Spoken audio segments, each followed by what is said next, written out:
بسم الله الرحمن الرحیم. گردوی پیوندی 4 ساله، مثل سال 4م پیوند و بهره برداری.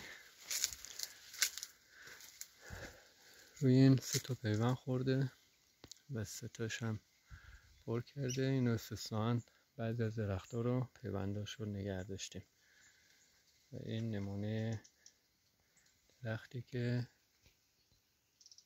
قطر 20 سانت، سعادت پیوندک، 2 تا رشد قوی، یکی ضعیفتر، منتها چون به حالت جامی هست نگه داشتیم. پارسال 150 تا دانه بار داشت. امسال میخوایم بارش رو برداشت کنیم ببینیم چند تا بار اینه. البته دیگه الان آخر فصل، بیشتر بارش هم ریخته و کلاغ‌ها اینا باردن. بازم با این حال ببینیم روش چقدر بار داره.